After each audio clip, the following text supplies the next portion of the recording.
다 같이 사도신경으로 신앙 고백하겠습니다.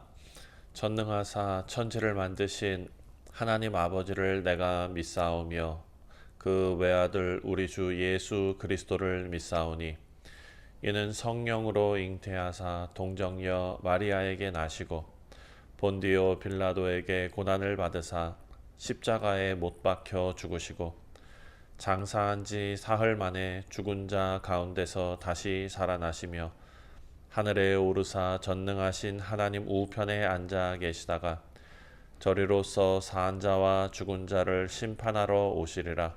성령을 믿사오며 거룩한 공예와 성도가 서로 교통하는 것과 죄를 사하여 주시는 것과 몸이 다시 사는 것과 영원히 사는 것을 믿사옵나이다. 아멘. 찬송가 503장입니다. 세상 모두 사랑 없어. 우리 함께 찬송하겠습니다.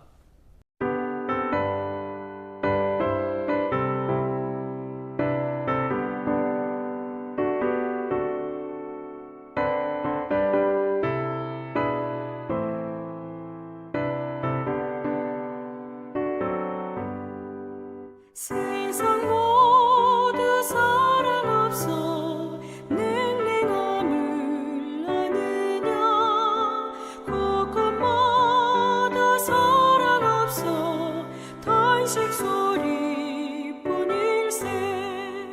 악을 선케 만들고 모든 소망 이루는 사랑 얻기 위하여 저들 오래 참았네 사랑 없는 까닭에 사랑 없는 까닭에 사랑 얻기 위하여 저들 오래 참았네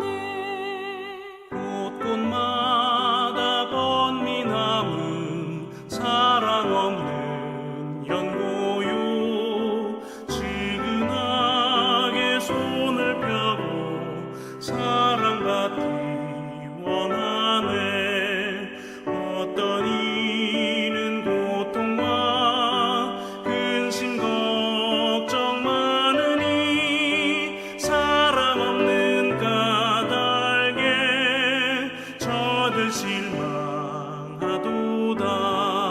사랑 없는 까닭에 사랑 없는 까닭에 사랑 없는 까닭에 저들 실망하도다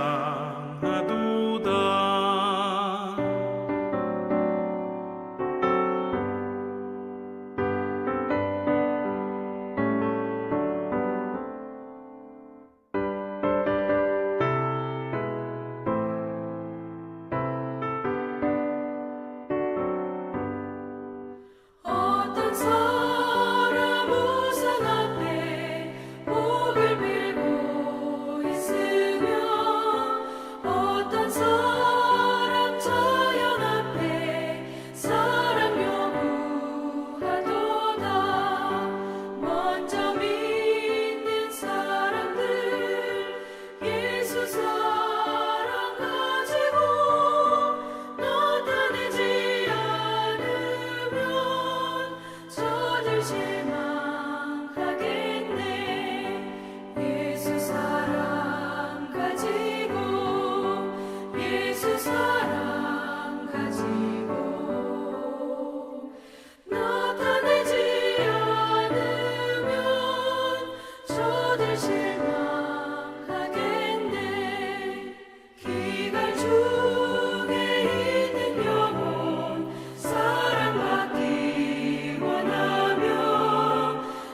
오늘 우리에게 주시는 하나님의 말씀은 누가복음 16장 14절부터 31절까지 말씀입니다. 바리새인들은 돈을 좋아하는 자들이라.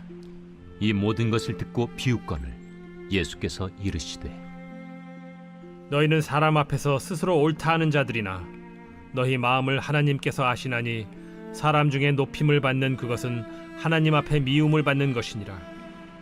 율법과 선지자는 요한의 때까지요 그 후부터는 하나님 나라의 복음이 전파되어 사람마다 그리로 침입하느니라. 그러나 율법의 한 획이 떨어짐보다 천지가 없어짐이 쉬우리라. 무릇 자기 아내를 버리고 다른 데 장가드는 자도 간음하며 무릇 버림당한 여자에게 장가드는 자도 간음함이니라. 한 부자가 있어 자색 옷과 고운 베옷을 입고 날마다 호화롭게 즐기더라. 그런데 나사로라 이름하는 한 거지가 헌데 투성이로 그의 대문 앞에 버려진 채 그 부자의 상에서 떨어지는 것으로 배불리려 하매 심지어 개들이 와서 그 헌데를 핥더라. 이에 그 거지가 죽어 천사들에게 받들려 아브라함의 품에 들어가고 부자도 죽어 장사되매 그가 음부에서 고통 중에 눈을 들어 멀리 아브라함과 그의 품에 있는 나사로를 보고 불러 이르되 아버지 아브라함이여 나를 긍휼히 여기사 나사로를 보내어 그 손가락 끝에 물을 찍어 내 혀를 서늘하게 하소서. 내가 이 불꽃 가운데서 괴로워하나이다. 아브라함이 이르되 예 너는 살았을 때에 좋은 것을 받았고 나사로는 고난을 받았으니 이것을 기억하라. 이제 그는 여기서 위로를 받고 너는 괴로움을 받느니라. 그뿐 아니라 너희와 우리 사이에 큰 구렁텅이가 놓여 있어 여기서 너희에게 건너가고자 하되 갈 수 없고 거기서 우리에게 건너올 수도 없게 하였느니라. 이르되 그러면 아버지여 구하노니 나사로를 내 아버지의 집에 보내소서. 내 형제 5이 있으니 그들에게 증언하게 하여 그들로 이 고통받는 곳에 오지 않게 하소서. 아브라함이 이르되 그들에게 모세와 선지자들이 있으니 그들에게 들을지니라. 이르되 그렇지 아니하니이다. 아버지 아브라함이여 만일 죽은 자에게서 그들에게 가는 자가 있으면 회개하리이다. 이르되 모세와 선지자들에게 듣지 아니하면 비록 죽은 자 가운데서 살아나는 자가 있을지라도 권함을 받지 아니하리라 하였다.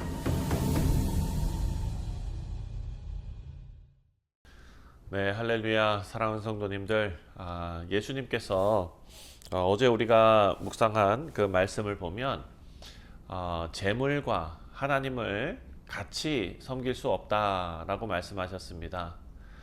그 말씀을 바리새인들이 들었겠지요. 그 바리새인들은 어떤 반응을 보였을까 생각이 됩니다. 오늘 본문을 보니까 바리새인들이 14절에 이렇게 말합니다. 바리새인들은 돈을 좋아하는 자들이라 이 모든 것을 듣고 비웃거늘. 자, 예수님의 말씀은 이 바리새인들의 마음속 깊은 곳을 분명히 찔렀을 것입니다. 그런데 그들은 그 말씀을 듣고 말씀을 조롱하면서 거절합니다. 비웃거늘. 왜 그랬을까요?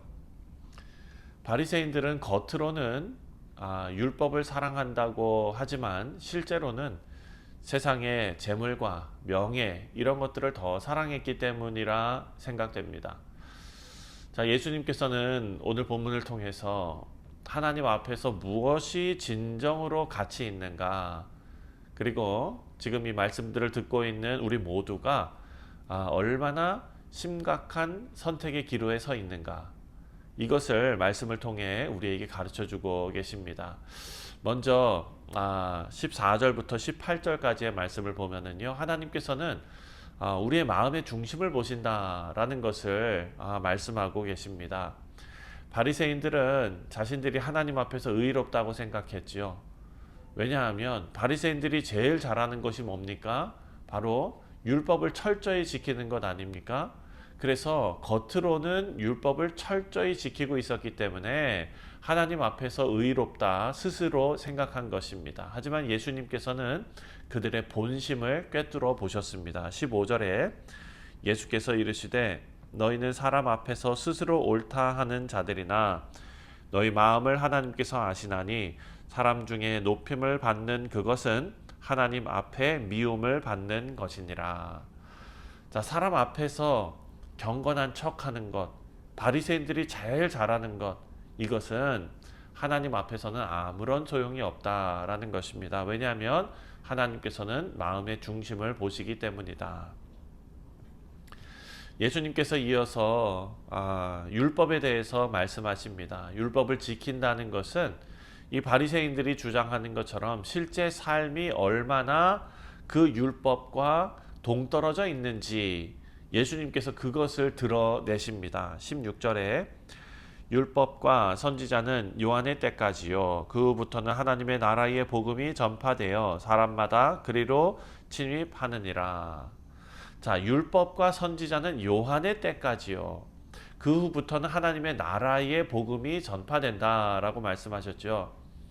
율법 시대는 세례 요한까지고 이제는 예수님을 통해서 그리스도를 통해서 하나님의 나라가 지금 임하고 있다. 새로운 세계가 열리고 있다라고 지금 선포하시는 것입니다. 하지만 바리새인들은 지금 이 복음의 시대, 예수님께서 나타나신 이 시대를 거부하고 비웃고 여전히 자기가 그전에 매여져 있던 형식적인 경건, 자기의 의의를 드러내는 일, 이런 일에 매여 있었다라는 것입니다. 18절 말씀에 무릇 자기 아내를 버리고 다른 데 장가드는 자도 간음함이요 무릇 버림당한 여자에게 장가드는 자도 간음함이니라.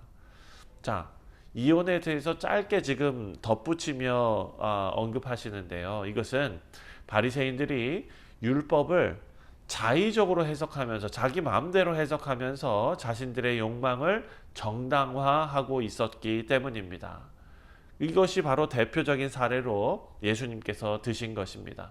겉으로는 경건한 척, 의로운 척 율법을 말하지만 실제로는 율법 정신을 완전히 왜곡했던 것입니다. 사랑하는 성도님들, 이 말씀을 통해서 우리는 하나님께서는 사람 앞에서 우리가 종교적인 모양, 사람 앞에서의 모습 이런 것이 아니라 하나님께서는 우리의 마음의 진실함을 보신다라는 것을 예수님께서 말씀하고 계십니다. 오늘날 우리의 거룩과 경건도 마찬가지죠. 형식적인 신앙생활, 입술의 고백 이런 것에만 만족하고 있지 않은지 말씀을 통해서 이 아침에 다시 한번 우리를 돌아보는 그런 계기가 되시기를 주님의 이름으로 축원드립니다. 이제 19절부터 26절까지 보면은 부자와 거지의 비유가 있습니다. 죽은 후에는 기회가 없다라는 것이죠. 지금이 은혜의 때입니다.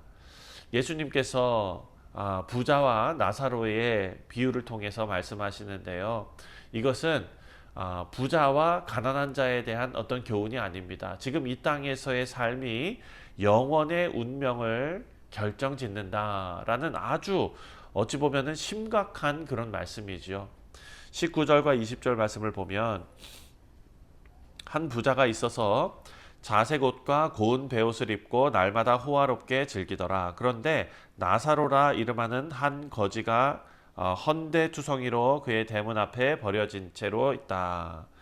자, 부자는 날마다 풍족하게 살았지요. 하지만 그 집 대문 앞에는 거지 나사로가 있었습니다.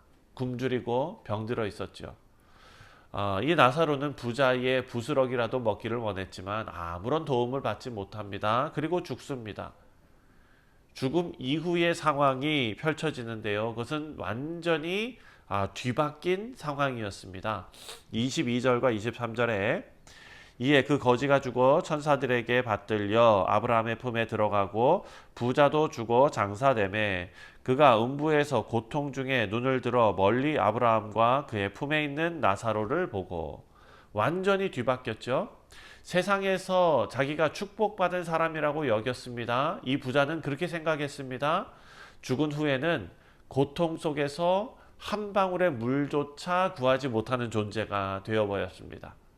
그리고 이 부자는 자신이 알지 못했던 그 살아생전의 은혜의 시간, 그것이 끝났음을 깨닫게 된 것입니다. 26절에